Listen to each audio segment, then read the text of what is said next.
Kata Nabi SAW, ma wudi'a ta'amun illa wada'allahu fihi barakah. Tidak ada makanan atau minuman yang dihidangkan untuk orang lain atau dihidangkan buat diri sendiri juga masuk sebenarnya, kecuali Allah jadikan bagian dari makanan dan minuman itu berkah. Maksudnya berkah apa? Kata para ulama, dia akan berada di tubuh orang yang mengkonsumsinya selama dia masih hidup. Pada saat saya ceramah di masjid ini, saya mendapatkan pahala karena menyampaikan agama Allah, insya Allah, bila diikuti dengan keikhlasan. Semoga Allah ikhlaskan niat kita.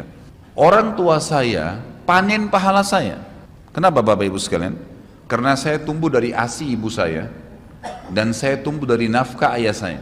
Makanan, minuman yang saya makan selama ini sehingga membantu pertumbuhan badan saya menjadi besar, dan akhirnya saya bisa hidup, maka itu menjadi amal jariah. Sebaik-baik sedekah yaitu engkau bersedekah tapi masih cukup buat keluargamu, ya. Masih cukup buat keluargamu. Jangan sampai kita bersedekah dengan keluarga kita kekurangan. Ini enggak boleh. Ini namanya berlebihan dalam bersedekah. Berlebihan dalam bersedekah.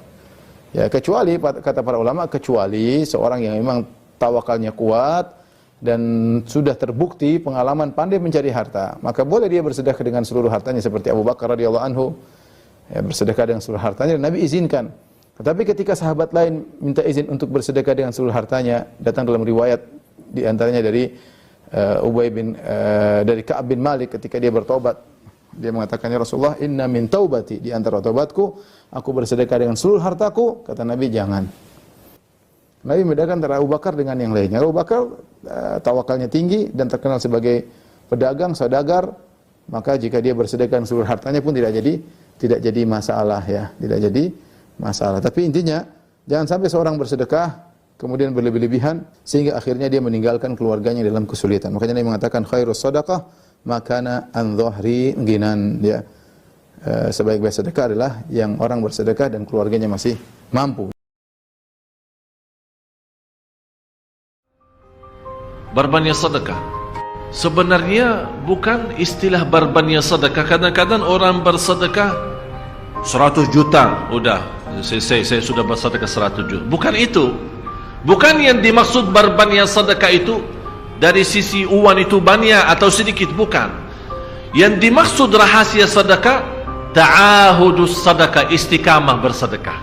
Istiqamah itu tidak menjadi masalah besar maupun kecil, itu tidak menjadi masalah. Karena bagi Allah tidak ada artinya besar maupun kecil, kita tidak memberikan kepada Allah karena Allah Maha Kaya.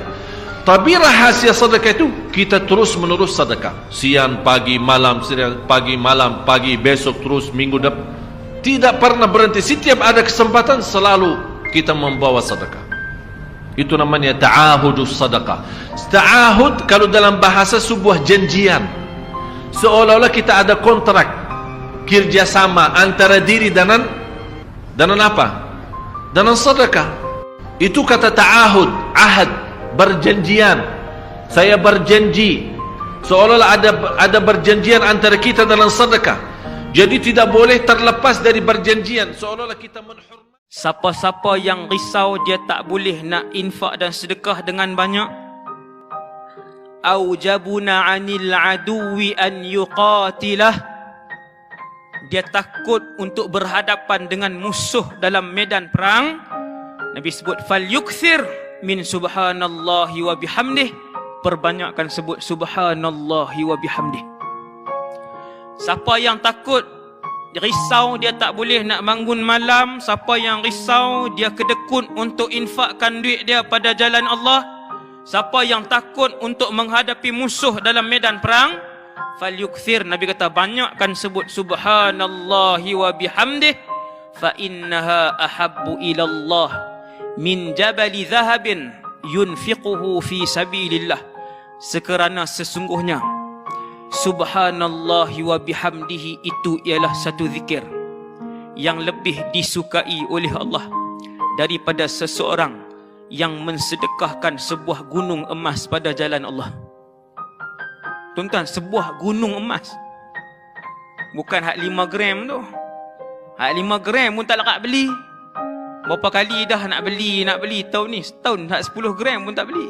Nak impun emas. dalam satu hadis qudsi tentang sedekah ni, kata Allah, wahai anak Adam, anfiq, berilah infak, unfiq alaik, aku akan beri infak kepada kamu. Al-Imam Ibn Hajar menghuraikan hadis qudsi. Hadis qudsi ni Allah wahyu direct kepada Nabi tanpa Jibril. Itu nama dia hadis qudsi. Kalau melalui Jibril, Quran. Kalau Allah wahyu melalui Jibril, alif lam mim dzalikal kitabu la raiba fihi hudan lil muttaqin, itu Quran. Tapi kalau Allah wahyu direct ke Nabi, kalam Allah direct ke Nabi, yang tu hadis qudsi. Allah wahyu satu hari ke Rasulullah, wahai Muhammad, bagi tahu kepada umat kamu, kalau berani, anfiq, unfiq alaik. Kalau berani bagi harta, aku berani bagi kepada dia balik. Semula di dunia ni, sebelum akhirat. Kalau beranilah. Sebab tu Nabi sebut dalam hadis lain, as-sadaqatu burhan. Sedekah itu bukti. Simple je Nabi sebut.